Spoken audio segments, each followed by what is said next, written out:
Good afternoon.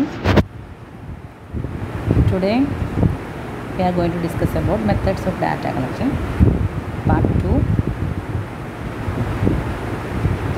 primary and secondary data. നമ്മൾ കഴിഞ്ഞ ക്ലാസ്സിനകത്ത് primary ഡാറ്റേനെ കുറിച്ചാണ് പറഞ്ഞത്. അപ്പോൾ പ്രൈമറി ഡാറ്റ എന്താണെന്നാണ് പറഞ്ഞത്? ഒരാൾ ആദ്യമായിട്ട് കണ്ടുപിടിക്കുക, അയാൾ സ്വയം അന്വേഷിച്ച് കണ്ടുപിടിക്കുക, ക്വസ്റ്റ്യനെയർ, ഇൻ്റർവ്യൂ ഒക്കെ വഴി അയാൾ കണ്ടുപിടിക്കുന്ന ഒരു പുതിയ ഇൻഫർമേഷൻസിനെ കണ്ടുപിടിക്കുന്നതിനെയാണ് നമ്മൾ പ്രൈമറി ഡാറ്റ എന്ന് പറഞ്ഞത്. അപ്പോൾ data gathered or recorded by the individual ആയിരുന്നു പ്രൈമറി ഡാറ്റ. അതിൻ്റെ പല മെത്തേഡുകളും കാര്യങ്ങളൊക്കെയാണ് നമ്മൾ കഴിഞ്ഞ ക്ലാസ്സിനകത്ത് കണ്ടത്. ഈ ക്ലാസ്സിനകത്ത് നമ്മൾ നോക്കുന്നത് സെക്കൻഡറി ഡാറ്റയാണ്.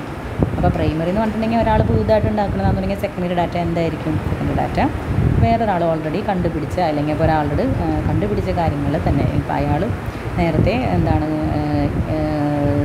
കൂട്ടിവെച്ച ഡാറ്റയൊക്കെ നമ്മുടെ പർപ്പസിന് വേണ്ടി, നമ്മുടെ റിസർച്ച് പർപ്പസിന് വേണ്ടി നമ്മൾ യൂസ് ചെയ്യുന്നതിനെയാണ് നമ്മൾ സെക്കൻഡറി ഡാറ്റ എന്ന് പറയുന്നത്. അപ്പോൾ കോമൺ ആയിട്ട് എല്ലാവരും പ്രൈമറി ഡാറ്റ ആയിരിക്കും യൂസ് ചെയ്യുക. അത് കണ്ടുപിടിച്ചെടുക്കാൻ കുറച്ച് ബുദ്ധിമുട്ടാണെന്നുള്ളൂ. ഇപ്പോൾ നമ്മൾ തന്നെ മുന്നിട്ട് ഇറങ്ങി ഇൻ്റർവ്യൂ ആയാലും ഇപ്പോൾ സർവേ ആയാലും എന്തായാലും നമ്മൾ സ്വയം ചെയ്യണം. അപ്പോൾ അതൊരു ഇച്ചിരി ബുദ്ധിമുട്ടുള്ള കാര്യമാണ്. പക്ഷേ അതിനെന്തായിരിക്കും, ജെനുവിനിറ്റി കൂടുതലായിരിക്കും നമ്മൾ കണ്ടുപിടിക്കുന്നത്. അപ്പോൾ നമുക്കറിയാം എത്രത്തോളം നല്ലതാണെന്നുള്ള കാര്യം. അപ്പോൾ അതുകൊണ്ട് തന്നെ ഏറ്റവും കൂടുതൽ ആളുകൾ യൂസ് ചെയ്യുന്നത് പ്രൈമറി ഡാറ്റ ആയിരിക്കാം. സെക്കൻഡറി ഡാറ്റ എന്ന് പറയുമ്പോൾ ഓൾറെഡി നമുക്ക് അവൈലബിൾ ആയിട്ടുള്ള ഡാറ്റാസ് വെച്ചിട്ടാണ് നമ്മൾ ചെയ്യുന്നത്. അപ്പോൾ അതിൻ്റേതായ നമുക്ക് കിട്ടാൻ എളുപ്പമാണെന്നുണ്ടെങ്കിലും അതിൻ്റേതായ കുറേ പോരായ്മകളുണ്ടാവാം. ഇപ്പോൾ സെക്കൻഡറി ഡാറ്റ എന്ന് പറഞ്ഞാൽ എന്താ? Data that is gathered by someone else and used somewhere else. ഒരാൾ അയാളുടെ സ്റ്റഡിക്ക് വേണ്ടി അയാൾ കണ്ടുപിടിച്ച ഡാറ്റ അയാൾ വേറൊരു കാര്യത്തിന് വേണ്ടി ഉപയോഗിച്ചു. അപ്പോൾ നമ്മുടെ സ്റ്റഡിക്ക് അത് ഉപയോഗിക്കാൻ പറ്റുമെങ്കിൽ നോക്കിയിട്ട് നമ്മൾ അതിൽ നിന്ന് ഡാറ്റേനെ കളക്ട് ചെയ്യുന്നതാണ് secondary data. Secondary data means data that are already available, that is they refer to the data which have already been collected and analyzed by someone else. When the researcher utilizes secondary data, then he has to look into various sources from where he can obtain them. In this case, he is certainly not confronted with the problems that are usually associated with the collection of original data. Secondary data may either be published data or unpublished data. അപ്പോൾ secondary ഡാറ്റയ്ക്ക് എന്താ ഗുണമുണ്ട്? ഒരുപാട് ഗുണങ്ങളുണ്ട്. കാരണം നമ്മളിപ്പോൾ ഡയറക്റ്റായിട്ടൊരു സ്ഥലത്ത് പോകുന്നില്ല. നമുക്ക് ഇവിടെ ഇരുന്നിട്ട് അമേരിക്കയിൽ വരെ ഡാറ്റ വേണമെങ്കിൽ നമുക്ക് ഗൂഗിളിൽ സെർച്ച് ചെയ്തോ എങ്ങനെ വേണമെങ്കിലും കണ്ടുപിടിക്കാം. അപ്പോൾ അവിടെ പോയി ആ ഡാറ്റ കളക്ട് ചെയ്ത ആൾക്ക് അനുഭവിച്ച ബുദ്ധിമുട്ടുകളൊന്നും നമുക്ക് അനുഭവിക്കേണ്ടി വന്നിട്ടില്ല. നമ്മൾ ജസ്റ്റ് ഇയാൾക്ക് കിട്ടിയ ഇൻഫർമേഷൻ മാത്രമാണ് നമ്മൾ എടുക്കുന്നത്. അപ്പോൾ ഇയാൾക്ക് വേണ്ടി വന്ന ബുദ്ധിമുട്ടുകളൊന്നും നമുക്കില്ല.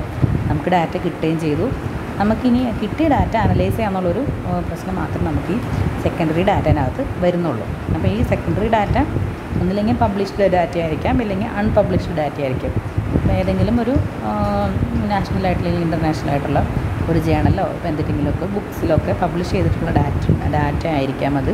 ഇല്ലെങ്കിൽ ഇപ്പോൾ അൺപബ്ലിഷ്ഡ്, ചില ആൾക്കാർ ഓൾറെഡി കളക്ട് ചെയ്ത ഡാറ്റസൊക്കെ സ്റ്റോർ ചെയ്ത് വെച്ചിട്ടുണ്ടാവും. അവരത് പബ്ലിഷ് ചെയ്തിട്ടൊന്നും ഉണ്ടാവില്ല. അപ്പോൾ നമുക്ക് പേഴ്സണലി അറിയാവുന്നതോ അല്ലെങ്കിൽ ഇപ്പോൾ ആരെങ്കിലും വഴി നമ്മൾ അറിഞ്ഞ് അവിടെ ചെന്ന് നമുക്ക് ഡാറ്റ കളക്ട് ചെയ്യും. അതിനാണ് നമ്മൾ അൺപബ്ലിഷ്ഡ് ഡാറ്റ എന്ന് പറയുന്നത്.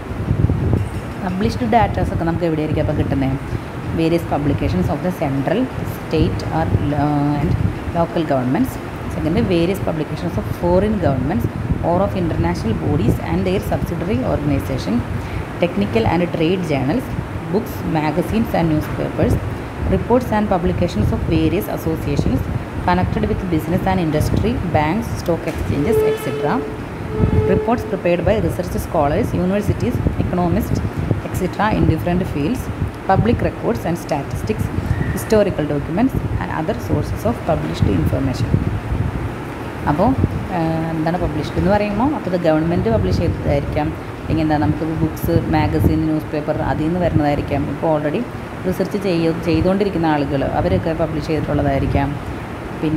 അങ്ങനത്തെ നമുക്ക് എന്ത് റെക്കോർഡ് വേണമെങ്കിലും പബ്ലിഷ് ചെയ്ത റെക്കോർഡിനെ നമുക്ക് സെക്കൻഡറി ഡാറ്റ സോഴ്സായിട്ട് പറയാം. അപ്പോൾ അതിനകത്ത് തന്നെ ഇനിയിപ്പോൾ അൺപബ്ലിഷ്ഡ് ഡാറ്റ എവിടെ നിന്നാണ് കിട്ടുന്നതെന്നാണ് പറയുന്നത് അടുത്തതായിട്ട്. അൺപബ്ലിഷ്ഡ് ഡാറ്റ എവിടെയായിരിക്കും? They may be found in diaries, letters, unpublished biographies and autobiographies and also may be available with scholars and research workers, trade associations, labour bureaus and other public private individuals and organisation. ഇതെന്ന് പറഞ്ഞിട്ടുണ്ടെങ്കിൽ ഇപ്പോൾ ഒരു സ്ഥലത്ത് ഒരു study നടത്തുന്നത് അവരെല്ലാവരും publish ചെയ്യാൻ വേണ്ടി ആയിരിക്കില്ല നടത്തുന്നത്. അവർക്ക് ഇൻഫർമേഷൻ കിട്ടാൻ വേണ്ടി മാത്രമായിട്ട് അവർ സ്റ്റഡികൾ നടത്തുന്നുണ്ടാവും. അപ്പോൾ അവരുടെ അടുത്ത് പോയി കണ്ടിട്ടുണ്ടെങ്കിൽ നമുക്ക് അൺപബ്ലിഷ്ഡ് ഡാറ്റാസ് കിട്ടും.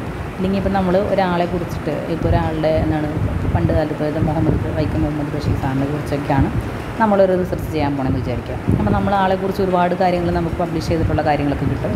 ഇനി അതിനെക്കുറിച്ച് കൂടുതലായിട്ട് ഡീറ്റെയിൽ ആയിട്ട് അറിയണമെന്നുണ്ടെങ്കിൽ നമ്മൾ അയാളുടെ നാട്ടിൽ പോയി അന്വേഷിക്കുക, ആളുടെ സുഹൃത്തുക്കളെ, പഴയ സുഹൃത്തുക്കളുടെ വീടുകളിലൊക്കെ പോയി അന്വേഷിക്കുക. അപ്പോൾ ചിലപ്പോൾ ആ സുഹൃത്തുക്കളുടെ പണ്ടത്തെ ഡയറിയോ അല്ലെങ്കിൽ അവർക്ക് നമ്മുടെ ബൈക്കിൽ മുഹമ്മദ് ബഷീർ സാർ അയച്ച കത്തുകളോ എന്തെങ്കിലുമൊക്കെ ഉണ്ടെങ്കിൽ നമുക്ക് അത് കളക്ട് ചെയ്ത്, അതൊന്നും പബ്ലിഷ് ചെയ്തിട്ടില്ലല്ലോ, അതൊക്കെ നമ്മൾ കളക്ട് ചെയ്ത് നമുക്ക് അതിൽ നിന്ന് അല്ലെങ്കിൽ ഇപ്പോൾ അത് ഓൾറെഡി കളക്ട് ചെയ്ത ആൾക്കാർ വെച്ചിട്ടുണ്ട്. അപ്പോൾ അവരുടെ അടുത്ത് പോയിട്ട് നമുക്ക് ഈ ഡാറ്റ കളക്ട് ചെയ്തിട്ട് അത് നമുക്ക് യൂസ് ചെയ്യാനായിട്ട് പറ്റും. അപ്പോൾ ഇങ്ങനെയാണ് അൺപബ്ലിഷ്ഡ് സോഴ്സസ് നമുക്ക് കിട്ടുന്നത് സെക്കൻഡറി ഡാറ്റാസിൻ്റെ.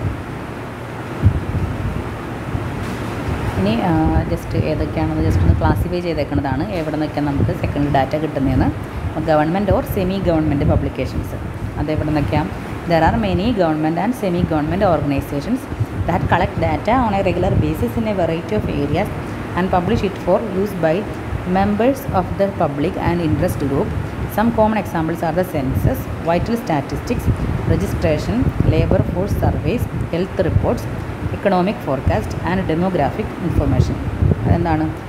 ഇപ്പോൾ നമ്മൾ പബ്ലിഷ്ഡ് ഡാറ്റയാണ് കേട്ടോ. അപ്പോൾ ഗവൺമെൻറ്റിൻ്റെ പബ്ലിക്കേഷൻസ് ഏതൊക്കെയാണ്? നമുക്ക് അതിന് എക്സാമ്പിളാണ് സെൻസസൊക്കെ. ഇപ്പോൾ സെൻസസൊക്കെ ഗവൺമെൻറ് എന്താണ് നമുക്ക് ഇടയ്ക്കിടയ്ക്ക് എടുക്കുന്നതാണ്. അപ്പോൾ ഇത് എടുക്കണമെന്ന് വെച്ചിട്ടുണ്ടെങ്കിൽ നമുക്കിപ്പോൾ എന്തെങ്കിലും ഇപ്പോൾ മുമ്പ് 10 വർഷം എങ്ങനെയായിരുന്നു അതിനും ഇപ്പോഴത്തെ അവസ്ഥ എങ്ങനെയാണെന്നൊക്കെ അറിയണമെന്നുണ്ടെങ്കിൽ നമുക്ക് ആ മുമ്പ് അവർ കളക്ട് ചെയ്ത് വെച്ചിട്ടുള്ള ഡാറ്റ പോയിട്ട് എടുത്തിട്ടുണ്ടെങ്കിൽ നമുക്ക് അതിനകത്തുള്ള ചേഞ്ചസൊക്കെ മനസ്സിലാക്കാനായിട്ട് സാധിക്കും. അതൊക്കെ ഗവൺമെൻറ് അല്ലെങ്കിൽ ഇപ്പോൾ സെമി ഗവൺമെൻറ് ഓർഗനൈസേഷനൊക്കെ എടുക്കുന്നതായിരിക്കും. ഇപ്പോൾ വൈറ്റൽ സ്റ്റാറ്റിസ്റ്റിക്സ് എന്ന് പറഞ്ഞിട്ടുണ്ടെങ്കിൽ നമ്മുടെ ഇപ്പോൾ വീടുകളൊക്കെ വന്ന് നമ്മൾ ഓരോരുത്തരുടെ അടുത്ത് വന്ന് സർവേ എടുക്കില്ലേ, നമ്മുടെ വീടിന് മെയിനായിട്ടുള്ള കാര്യങ്ങളൊക്കെ ചോദിച്ചിട്ട്. അപ്പോൾ അതും വെച്ചിട്ടും എന്ത് ചെയ്യാനായിട്ട് പറ്റും? നമുക്ക് ആ ഒരു ഇൻഫർമേഷൻസൊക്കെ നമുക്ക് സെക്കൻഡറി ഡാറ്റയായിട്ട് യൂസ് ചെയ്യാം നമ്മുടെ സ്റ്റഡീനകത്ത് നമുക്ക് ആവശ്യമുണ്ടെന്നുണ്ടെങ്കിൽ. അടുത്തത് earlier research. For some topics an enormous number of research studies that have already been done by others can provide you with the required information. Earlier research എന്ന് വെച്ചാൽ മുൻപ് നമ്മൾ ചെയ്ത സ്റ്റഡിയുമായിട്ട് സാമ്യമുള്ള സ്റ്റഡികൾ ചെയ്തിട്ടുള്ള ആൾക്കാരുണ്ടാവും. അപ്പോൾ അതിൽ നിന്ന് ആ ഏർലിയർ റിസർച്ചിൽ നിന്ന് നമുക്ക് എന്ത് കിട്ടും? കുറേ ഇൻഫർമേഷൻസ്, കുറേ ഡാറ്റാസ് കളക്ട് ചെയ്യാനായിട്ട് പറ്റും. പിന്നെ personal records. Some people write historical and personal records that may provide the information you. അപ്പോൾ ചില ആൾക്കാർ ഇതുകളൊക്കെ എഴുതി വെച്ചിട്ടുണ്ടാവും. അപ്പോൾ അവരവരുടെ കാലത്ത് നിന്ന് സംഭവിച്ച കാര്യങ്ങളാണ്, ഹിസ്റ്ററി അല്ലെങ്കിൽ കാര്യങ്ങളാണ്, അല്ലെങ്കിൽ ഇപ്പോൾ അവർ അപ്പം നടന്ന ഇൻസിഡൻസിനെ കുറിച്ചൊക്കെ അവർ എഴുതി വെച്ചിട്ടുണ്ടാവും. അപ്പോൾ അവരുടെ നിന്ന് നമുക്ക് വേണമെങ്കിൽ പോയിട്ട് ഡാറ്റാസ് കളക്ട് ചെയ്യാനായിട്ട് പറ്റും. അതിനെ പേഴ്സണൽ റെക്കോർഡ് എന്ന് പറഞ്ഞിട്ടുണ്ടെങ്കിൽ. പിന്നെയാണ് മാസ് മീഡിയ വരുന്നത്. ഇപ്പോൾ reports published in news papers, magazine, on the internet and so on may be another good source of data. നമ്മൾ ഏറ്റവും കൂടുതലായിട്ട് ഇപ്പോൾ ഈ കാലത്തൊക്കെ നമ്മൾ യൂസ് ചെയ്യുന്നത് ഇതാണ്, ഇൻ്റർനെറ്റ്, ഇങ്ങനത്തെ മാഗസിൻ, ന്യൂസ് പേപ്പർ, അതിനകത്തൊക്കെ പബ്ലിഷ് ചെയ്തിട്ടുള്ള ആർട്ടിക്കിൾസൊക്കെ വായിച്ചാണ് നമ്മൾ എന്ത് ചെയ്യുന്നത്? നമ്മൾ ഇപ്പം മെയിനായിട്ട് ഡാറ്റാസൊക്കെ കളക്ട് ചെയ്യുന്നത്. ഇൻ്റർനെറ്റിലൊക്കെ സെർച്ച് ചെയ്ത് കഴിഞ്ഞാൽ നമുക്ക് ഈ നാട്ടിലും എവിടുത്തെയാണ് ഡാറ്റാസൊക്കെ കിട്ടില്ലേ. അപ്പോൾ അതൊക്കെയാണ് നമ്മളിപ്പോൾ മെയിനായിട്ട് യൂസ് ചെയ്യുന്നത്. ഇനിയിപ്പോൾ നമ്മൾ സെക്കൻഡറി ഡാറ്റ കളക്ട് ചെയ്യുമ്പോൾ ശ്രദ്ധിക്കേണ്ട കുറേ കാര്യങ്ങളുണ്ട്. അതൊക്കെയാണ് പറയുന്നത്. നമുക്ക് ഓടിപ്പോയിട്ട് സെക്കൻഡറി ഡാറ്റകൾ കളക്ട് ചെയ്ത് വെച്ചാൽ ഡാറ്റ എനിക്ക് തരുമെന്നും പറഞ്ഞാൽ അതെടുത്ത് നമുക്ക് എടുത്ത് ഉപയോഗിക്കാൻ പറ്റില്ല. അതിന് എന്തൊക്കെ കുറച്ച് കാര്യങ്ങളൊക്കെ മെയിനായിട്ട് വേണം. അതൊക്കെ എന്തൊക്കെയാണ് നമ്മൾ ചെക്ക് ചെയ്യേണ്ടതെന്ന് നോക്കുന്നത്. ആദ്യം തന്നെ റിലയബിലിറ്റി ഓഫ് ഡാറ്റ, എത്രത്തോളം നമുക്ക് ഈ ഡാറ്റേനെ വിശ്വസിക്കാൻ പറ്റും, അതാണ്. അപ്പോൾ അതെങ്ങനെ ടെസ്റ്റ് ചെയ്യണേ? The reliability can be tested by finding out such things about the source data, who collected the data, what were the sources of data, were they collected by using proper methods, at what time were they collected, was there any bias of the compiler, what level of accuracy was desired, was it achieved.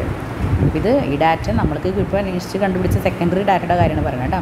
അപ്പോൾ secondary data ആരാണ് collect ചെയ്തത്, അയാൾക്ക് എവിടെ നിന്ന് കിട്ടി, കറക്റ്റായിട്ടുള്ള മെത്തഡൊക്കെ വെച്ചിട്ടാണ് അയാൾ കളക്ട് ചെയ്തേ, അതൊക്കെ നോക്കിയിട്ടേ നമുക്ക് അതിൻ്റെ റിലയബിലിറ്റി അല്ലെങ്കിൽ അപ്പോൾ അത് എത്രത്തോളം വിശ്വസിക്കാൻ പറ്റുമെന്ന് പറയാൻ പറ്റുള്ളൂ. അല്ലെങ്കിൽ ഇപ്പോൾ ആൾക്കാർക്ക് എന്ത് വേണമെങ്കിലും ഡാറ്റാസ് വേണമെങ്കിൽ എടുത്ത് സെർച്ച് അല്ലെങ്കിൽ എന്താ പറയുക പബ്ലിഷ് ചെയ്യുകയൊക്കെ ചെയ്യാം. അപ്പോൾ അതിലെത്രത്തോളം സത്യം ഉണ്ടെന്ന് നമുക്ക് മനസ്സിലാവില്ല. അപ്പോൾ അത് കളക്ട് ചെയ്ത ആൾക്കാരെയും ഈ സ്ഥലങ്ങളും ഇതൊക്കെ നമ്മൾ അന്വേഷിച്ചിട്ട് വേണം എന്ത് ചെയ്യാനായിട്ട് നമ്മളത് യൂസ് ചെയ്യാൻ വേണ്ടിയിട്ട്. പിന്നെ suitability of data. The data that are suitable for one enquiry may not necessarily be found suitable in another inquiry. Hence, if the available data are found to be unsuitable, they should not be used by the researcher. In this context, the researcher must very carefully scrutinize the definition of various terms and units of collection used at the time of collecting the data from the primary source originally. Similarly, the object, scope and nature of the original enquiry must also be studied. If the researcher finds differences in these, the data will remain unsuitable for the present enquiry and should not be used. അതായത് ഇയാൾ മുമ്പ് ചെയ്തിരുന്ന ഒരാളുടെ study അല്ലേ നമ്മൾ അല്ലെങ്കിൽ ഇപ്പോൾ അയാളുടെ ഡാറ്റ അല്ലേ കളക്ട് ചെയ്യുന്നത്. അപ്പോൾ അത് നമ്മുടെ സ്റ്റഡിക്ക് എത്രത്തോളം സ്യൂട്ടബിൾ ആണെന്ന് നമുക്ക് പറയാൻ പറ്റില്ല. എന്താണ് അയാൾ ചെയ്തേക്കുന്ന സമയവും നമ്മൾ ചെയ്യുന്ന സമയവും വ്യത്യാസമുണ്ട്. അപ്പോൾ അന്ന് അയാൾ ഏത് രീതിയിലാണ് അന്വേഷിച്ചത്, അപ്പോൾ അയാൾക്ക് വേണ്ടുന്ന രീതിയിലായിരിക്കും അയാൾ അന്വേഷിച്ചിട്ടുണ്ടാവുക. അപ്പോൾ അയാൾക്ക് ആ രീതിയിലുള്ള ഉത്തരങ്ങളായിരിക്കും കിട്ടുക. നമുക്ക് ഒരു ക്വസ്റ്റ്യൻ തന്നെ നമുക്ക് പല രീതിയിൽ ഒരാൾക്കാരോട് ചോദിക്കാം അല്ലേ. അപ്പോൾ അയാൾക്ക് വേണ്ടുന്ന രീതിയിലായിരിക്കും അത് ചോദിച്ചത്. അപ്പോൾ അത് അയാൾക്ക് വേണ്ടുന്ന രീതിയിലായിരിക്കും അവർ ഉത്തരം കൊടുത്തത്. അപ്പോൾ നമ്മൾ ചെന്ന് കഴിഞ്ഞ് കഴിയുമ്പോൾ അപ്പോൾ നമുക്ക് വേണ്ടുന്ന രീതിയിലായിരിക്കില്ല ചിലപ്പോൾ അയാൾ ചോദിച്ചിട്ടുണ്ടാവുക. അയാൾ സ്ട്രെസ് ചെയ്ത് ചോദിച്ചിട്ടുണ്ടാവുക വേറെ അയാളുടെ സ്റ്റഡിയുടെ ഭാഗമായിട്ടുള്ളതായിരിക്കും. അപ്പോൾ നമുക്ക് അതുകൊണ്ട് തന്നെ സ്യൂട്ടബിലിറ്റി നമ്മൾ ചെക്ക് ചെയ്യണം. അതാണ് ആ scope and nature of the data എന്ന് പറഞ്ഞിട്ടുണ്ടെങ്കിൽ. അപ്പോൾ അവരുടെ സ്കോപ്പ് അല്ലെങ്കിൽ അയാളുടെ സ്റ്റഡിയിൽ സ്കോപ്പ് കിട്ടാവുന്ന രീതിയിലാണ് ഡാറ്റാസ് കളക്ട് ചെയ്തിട്ടുണ്ടാവുക. അപ്പോൾ നമ്മൾ സെയിം ഡാറ്റ തന്നെയായിരിക്കും, പക്ഷെ നമ്മുടെ സ്റ്റഡിക്ക് സ്കോപ്പ് കിട്ടില്ലെങ്കിൽ നമ്മുടെ സ്റ്റഡിയിൽ എത്രത്തോളം സ്കോപ്പുള്ള ഡാറ്റയാണെന്ന് നമുക്ക് പറയാൻ പറ്റില്ല. അത് അത്രത്തോളം നമ്മൾ അന്വേഷിച്ചതിന് ശേഷം നമുക്ക് ഉപയോഗിക്കാൻ പറ്റുള്ളൂ. അപ്പോൾ അത് സ്യൂട്ടബിൾ ആണോ എന്ന് നോക്കണം, റിലയബിൾ ആണോ എന്ന് നോക്കണം. പിന്നെ adequacy of data. The level of accuracy achieved in data is found inadequate for the purpose of the person inquiry. They will be considered as inadequate and should not be used by the researcher. The data will also be considered inadequate if they are related to an area which may be either narrower or wider than the area of the present inquiry. നേരത്തെ പറഞ്ഞ ഇതായിട്ട് സാമ്യമുള്ളത്, ഇപ്പോൾ suitability ആയിട്ട് സാമ്യമുള്ളതാണ്. ഇപ്പോൾ മുമ്പ് ചെയ്ത study അയാൾക്ക് വേണ്ടുന്ന ഇൻഫർമേഷൻസ് അയാൾക്ക് കുറച്ച് കാര്യങ്ങൾ മാത്രമേ വേണ്ടി വരും. ഇപ്പോൾ ഒരു സ്ഥലത്ത് ചെന്നിട്ട് അവിടുത്തെ ആൾക്കാരുടെ ഹെൽത്ത് നോക്കി, ഇപ്പോൾ ഹെൽത്ത് നോക്കിയത് അയാൾ എങ്ങനെയാണ് വെയിറ്റ് മാത്രം നോക്കിയിട്ട് പോകുന്നതെന്ന് വിചാരിക്കാം. അപ്പോൾ വെയിറ്റ് മാത്രം നോക്കി എല്ലാവരും നോർമലാണ്, കുഴപ്പമില്ല എന്നും പറഞ്ഞിട്ടാണ് അയാൾ പോകുന്നത്. അപ്പോൾ അയാൾക്ക് നമ്മുടെ ഡാറ്റ നമ്മൾ ചെക്ക് ചെയ്ത് കഴിയുമ്പോൾ എല്ലാവരും നോർമലാണ്, വെയിറ്റാണ്, അപ്പോൾ എല്ലാവരും ഹെൽത്തി ആണെന്നുള്ളൊരു ഡാറ്റ നമുക്ക് കിട്ടുന്നത്. പക്ഷേ നമ്മളിപ്പോൾ ചെക്ക് ചെയ്യുന്നത് ഇപ്പം നമ്മളിപ്പോൾ അവർക്ക് ഹെൽത്ത് തന്നെയാണ് നമ്മളും ചെക്ക് ചെയ്യുന്നത്. പക്ഷെ നമ്മളിപ്പോൾ എന്താണ് ഇപ്പോൾ ബ്ലഡ് കൊളസ്ട്രോൾ അങ്ങനത്തെ നമ്മൾ ബ്ലഡ് ഗ്ലൂക്കോസ് അങ്ങനെ ചെക്ക് ചെയ്യാൻ ശരിക്കും. അപ്പം അങ്ങനെ ചെക്ക് ചെയ്ത് നോക്കി കഴിഞ്ഞപ്പോൾ അവർക്ക് എല്ലാവർക്കും ഇപ്പോൾ ഹൈപ്പർ കൊളസ്ട്രീമിയോ അല്ലെങ്കിൽ ഗ്ലൂക്കോസിൻ്റെ ലെവലൊക്കെ കൂടുതലാണെന്ന് വിചാരിക്കാം. അപ്പോൾ എന്താണ് അവർ വണ്ണം കുറഞ്ഞില്ലെങ്കിൽ ഇപ്പോൾ അവർക്ക് വെയിറ്റ് കുറവാണെന്നുണ്ടെങ്കിലും അവർ ഹെൽത്തി അല്ല എന്നല്ലേ പറയുന്നത്. അതുകൊണ്ട് തന്നെ എന്താണ് അപ്പോൾ അയാൾ ചെയ്ത ഡാറ്റ അയാൾക്ക് അഡിക്വേറ്റ് ആയിരുന്നു. നോക്കി വണ്ണം കുറവാണ്, അയാൾ വല്ല വെയിറ്റൊക്കെ കുറവാണ്, നോർമൽ വെയിറ്റാണ് എല്ലാവർക്കും, അപ്പോൾ അതുകൊണ്ട് അവർ ഹെൽത്തിയാണ്. അത്രയും ആ ഡാറ്റ അയാൾ കളക്ട് ചെയ്തിട്ടുള്ളൂ. അപ്പോൾ നമുക്ക് അത് പോരാ, നമുക്ക് ഫുൾ ഡീറ്റെയിൽ ആയിട്ടുള്ള ഡാറ്റ വേണ്ട. അയാൾ ഏത് രീതിയിലും ചെക്ക് ചെയ്ത് കഴിഞ്ഞപ്പോൾ അവർ ഹെൽത്തി ആണെന്ന് കണ്ടുപിടിച്ചിട്ട് രീതിയിലുള്ള ഡാറ്റ ഉണ്ടെങ്കിലേ നമുക്കത് യൂസ് ചെയ്യാൻ പറ്റുള്ളൂ. അല്ലാണ്ട് ഇപ്പോൾ ഈ ഒരു കാര്യം കൊണ്ട് മാത്രം ഉള്ള ഡാറ്റ നമുക്ക് ഉപയോഗിക്കാനായിട്ട് പറ്റില്ല. അതാണ് ഇനാഡിക്വേറ്റ് ഡാറ്റ എന്ന് പറയുന്നത്. പിന്നെ നമ്മളെങ്ങനെ സെക്കൻഡറി ഡാറ്റ എങ്ങനെ കളക്ട് ചെയ്യാം, ഇപ്പോൾ അതിന് എന്തൊക്കെയാണ് വേണ്ട പ്രത്യേകതകൾ എന്തൊക്കെയാണ്. അപ്പോൾ first one nature, scope and object of enquiry. അപ്പോൾ അതിൻ്റെ nature, scope, object of enquiry ഇപ്പോൾ നമ്മൾ നേരത്തെ പറഞ്ഞ കാര്യങ്ങൾ തന്നെ. This constitute the most important factor affecting the choice of A particular method. The method selected should be such that it suits the type of enquiry that is to be conducted by the researcher. This factor is also important in deciding whether the data already available are to be used or the data not yet available are to be collected. അപ്പോൾ നമ്മൾ നേരത്തെ പറഞ്ഞിരുന്നു, നമ്മൾക്ക് വേണ്ടുന്ന രീതിയിൽ നമ്മുടെ സ്റ്റഡിക്ക് സ്കോപ്പുള്ള രീതിയിൽ നമുക്ക് എങ്ങനത്തെ സ്റ്റഡിയാണ് വേണ്ടത്, നമ്മൾ എന്ത് എൻക്വയറിയാണോ നമ്മൾ ചെയ്യാൻ ഉദ്ദേശിക്കുന്നത് അതുമായിട്ട് ബന്ധപ്പെട്ട ഡാറ്റ ആയിരിക്കണം നമ്മൾക്ക് കിട്ടേണ്ടത്. Second, availability of fund. Availability of funds for the research project determines to a large extent the method to be used for the collection of data. When funds at the disposal of the researcher are very limited, he will have to select a comparatively cheaper method which may not be as efficient and effective as some other costly method. Finance, in fact, is a big constraint in practice and the researcher has to act within this limitation. അപ്പോൾ ഇതിനകത്ത് എന്താണ് ഫണ്ടിൻ്റെ കാര്യം പറയുന്നത്. അപ്പോൾ നമ്മൾ കഴിഞ്ഞ ദിവസം പറഞ്ഞിരുന്നു ഫണ്ടിൻ്റെ അവൈലബിലിറ്റി കുറവുള്ളതുകൊണ്ടാണ് അതൊരു റിസർച്ചിന് ബാരിയറാണെന്ന് നമ്മൾ കഴിഞ്ഞ ക്ലാസ്സിൽ പറഞ്ഞത്. അപ്പോൾ അതുപോലെ ഇപ്പോൾ ആ ഫണ്ട് കുറഞ്ഞിട്ടുണ്ടെങ്കിൽ നമുക്കിപ്പോൾ ഡാറ്റ കളക്ട് ചെയ്യാനായിട്ടുള്ള ബുദ്ധിമുട്ടുണ്ടാകും. അപ്പോൾ മുമ്പത്തെ ആൾ ചിലപ്പോൾ പൈസ കുറച്ച് ഫണ്ട് ഉണ്ടായിരുന്നല്ലോ, അപ്പോൾ അയാൾ ആ രീതിയിൽ കുറച്ച് പൈസ ഉള്ളതാണ് അയാൾ അതനുസരിച്ചിട്ട് ചുരുക്കി അല്ലെങ്കിൽ ഇപ്പോൾ ചീപ്പർ മെത്തേഡ് വെച്ചിട്ടാണ് ഡാറ്റ കളക്ട് ചെയ്തെന്നുണ്ടെങ്കിൽ നമ്മളിപ്പോൾ അത് യൂസ് ചെയ്യാമെന്നുണ്ടെങ്കിൽ നമുക്കത് അത്രത്തോളം നല്ലതാണെന്ന് പറയാൻ പറ്റില്ല. അയാൾ ചീപ്പർ മെത്തേഡ് വെച്ചിട്ടാണ് അത് ചെയ്തിട്ടുണ്ടാവുക. പക്ഷേ കുറച്ചും കൂടെ ഒരു ക്വാളിറ്റിയുള്ള മെത്തേഡ് വെച്ചിട്ട് ചെയ്യണമെന്നുണ്ടെങ്കിൽ കുറച്ചും കൂടെ നമുക്ക് ആക്യുറേറ്റ് ആയിട്ടുള്ള റിസൾട്ട് അല്ലെങ്കിൽ ആക്യുറേറ്റ് ആയിട്ടുള്ള ഡാറ്റ കിട്ടുമായിരുന്നു. അതുകൊണ്ട് തന്നെ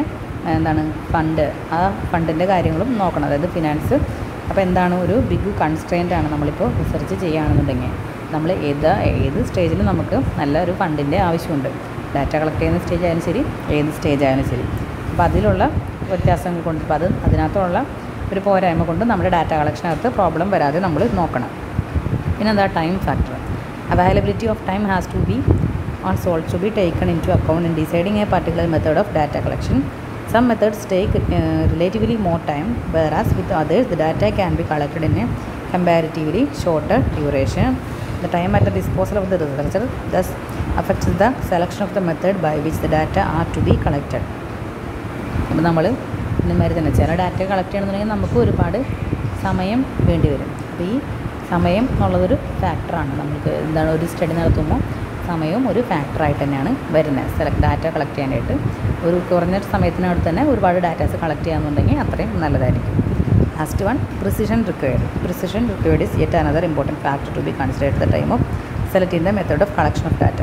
നമ്മൾ ഏത് ഡാറ്റ കളക്ഷൻ മെത്തേഡാണ് യൂസ് ചെയ്യേണ്ടതെന്ന് വെച്ചിട്ടുണ്ടെങ്കിൽ നമുക്ക് ഏത് ചെയ്യുമ്പോഴാണോ നമുക്ക് വേണ്ടുന്ന അത്രയും ആക്യുറേറ്റ് ആയിട്ട് അല്ലെങ്കിൽ ഏറ്റവും പ്രിസൈസ് ആയിട്ടുള്ള ഡാറ്റ കിട്ടുന്ന ആ ഒരു മെത്തേഡ് വേണം നമ്മൾ യൂസ് ചെയ്യാനായിട്ട്.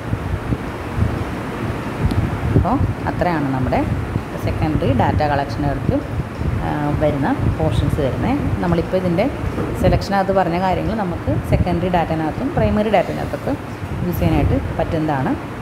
അപ്പോൾ താങ്ക് യു ഓൾ.